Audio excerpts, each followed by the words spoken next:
नमस्कार सबैजनालाई, स्वागत छ हजुरको आफ्नै च्यानल द लर्निङ प्लानेटमा।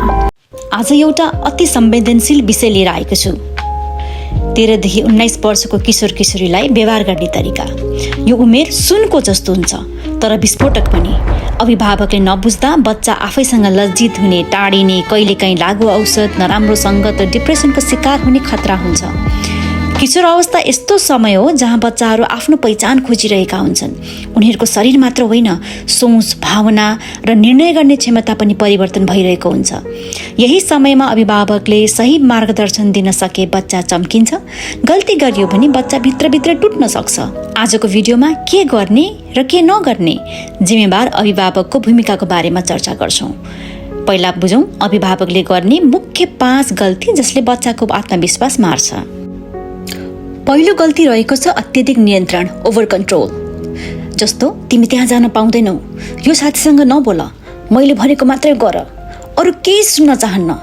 पहिलो नजरमा यस्तो लाग्छ अभिभावकले सुरक्षा र अनुशासनका लागि यस्तो गर्छन्, तर बच्चाले यसलाई कसरी बुझ्छ?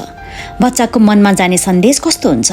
म माथि विश्वास छैन, मेरो निर्णयको कुनै मूल्य छैन। अर्को वास्तविक उदाहरण, एक किशोरी आफ्नो साथीको जन्मदिनमा जान चाहन्छ, तर अभिभावकले कारण नदिई सिधै भन्छ तिमी कतै जान पाउँदैनौ, अहिले जमाना ठिक छैन। अब के हुन्छ? बच्चा निराश हुन्छ, तर ऊ आफ्नो चाहना रोक्दैन। अर्को पटक ऊ के गर्छ? झुट बोल्छ, बहाना बनाउँछ, स्कुलको होमवर्क छ, प्रोजेक्ट छ भनेर बाहिर जान्छ। र यसको परिणाम लुकेर काम गर्ने बानी, प्रत्यक्ष अनुमति नपाउँदा बच्चा लुकी छिपी आफ्नो इच्छा पूरा गर्न थाल्छ। झुट बोल्ने बानीको विकास हुन्छ। सत्य बोल्दा रोक लगाइन्छ भने बच्चाले झुटलाई सजिलो उपाय मान्न थाल्छ। निर्णय क्षमता कमजोर हुन्छ। साथै नो मात्र सुन्दा बच्चाले आफै सोच्ने र निर्णय गर्ने क्षमता गुमाउँछ। विद्रोही व्यवहार धेरै रोक लगाएपछि बच्चा एकदमै विपरीत दिशामा जान सक्छ। अभिभावकसँग दूरी बढ्छ। बच्चाले आफ्नो कुरा सेयर गर्न छोड्छ। सम्बन्ध कमजोर हुन्छ। अब के गर्ने त? बेटर एप्रोच के हुन्छ? जस्तो उदाहरणको लागि, तिमी जान चाहन्छ भने ठिक छ, तर कहाँ को हुन्छन्, कति समय बस्ने मलाई बताऊ। म तिमीलाई रोक्न होइन, सुरक्षित राख्न चाहन्छु। कहिलेकाहीँ नो भन्नु आवश्यक हुन्छ, तर कारणसहित र संवादसहित। यस्तो नियन्त्रणले बच्चालाई टाढा बनाउँछ र विश्वास र संवादले नजिक ल्याउँछ। अभिभावकले गर्ने दोस्रो गल्ती छ तुलना गर्ने बानी, कम्प्यारिजन।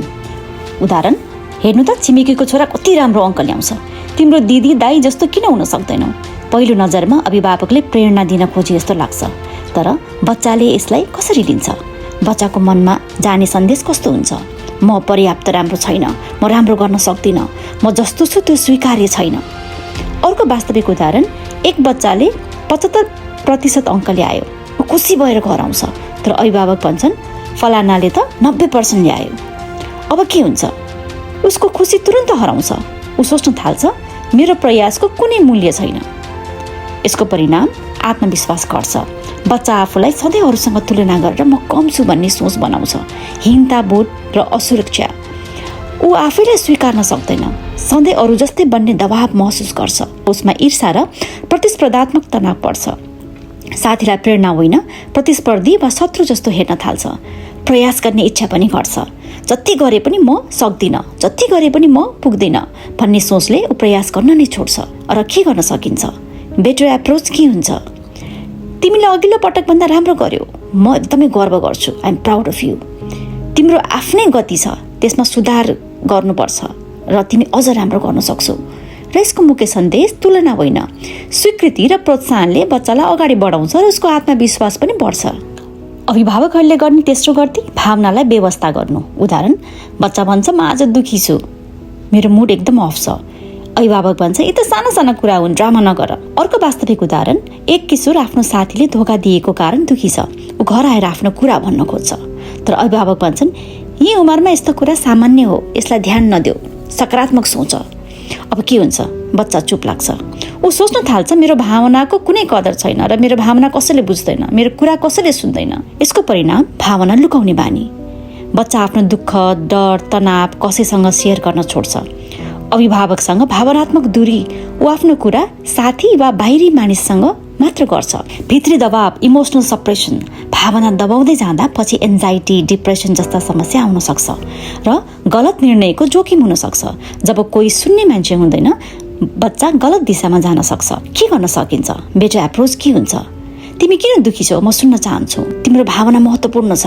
कहिलेकाहीँ समाधान दिनुभन्दा सिर्फ सुन्नु नै सबभन्दा ठुलो सहयोग हुन्छ। यसको मुख्य सन्देश, बच्चाको भावना सानो हुँदैन, त्यो उनीहरूको संसार हो।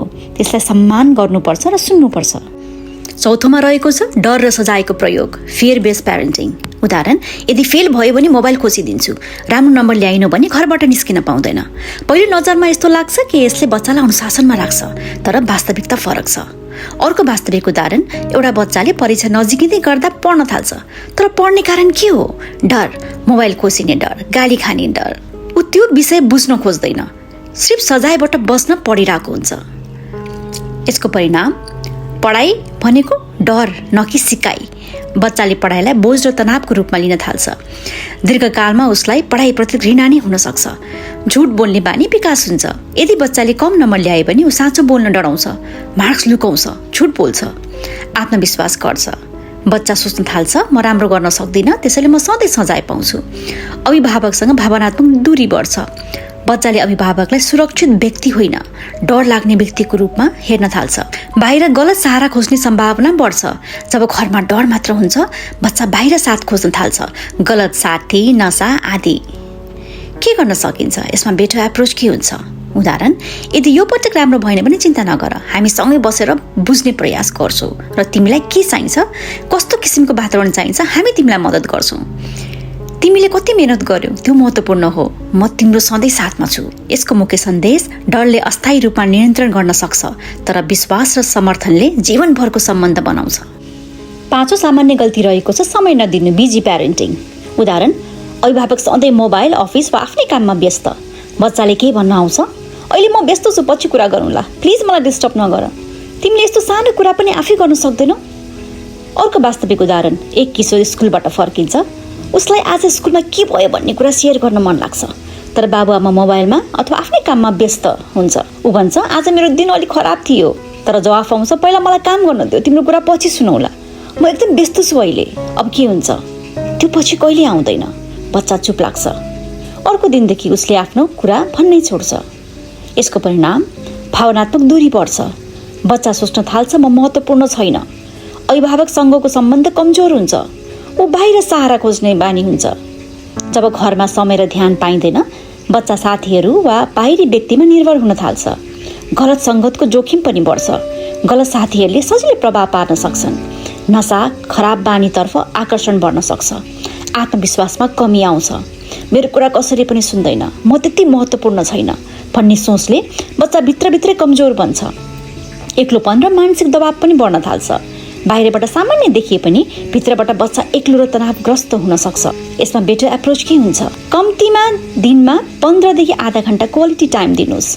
मोबाइल साइडमा राखेर सोध्नुहोस्, आज दिनमा कस्तो रह्यो, स्कुलमा के गर्यो, के खायो, साथीहरूसँग कस्तो रह्यो दिन, सँगै खाना खाने, हिँड्ने, सामान्य कुराकानी गर्ने। सानो समयले पनि ठुलो सम्बन्ध बनाउँछ। यसको मुख्य सन्देश, बच्चालाई महँगो वस्तु होइन, महँगो सामान, गिफ्ट होइन, तपाईँको समय र ध्यान चाहिन्छ। आज नदिएको समय भोलि दूरीको कारण बन्न सक्छ। बच्चा तपाईँको समय र बुझाइको ऐना हो। आज तपाईँले दिनुभएको माया, प्रेम, सद्भाव, ध्यान भोलि उसले आफ्नो परिवारलाई दिनेछ। अभिभावक हुनु भनेको केवल नियम बनाउने होइन, सम्बन्ध बनाउने हो। तपाईँको माया, समय र समझदारीले बच्चाको जीवन नै परिवर्तन गर्न सक्छ। याद राख्नुहोस्, strong parents create strong children. यदि यो भिडियो उपयोगी लाग्यो भने लाइक, सेयर, सब्सक्राइब गर्न नबिर्सनुहोला। तल कमेन्टमा तपाईँको अनुभव लेख्नुहोस्। धन्यवाद।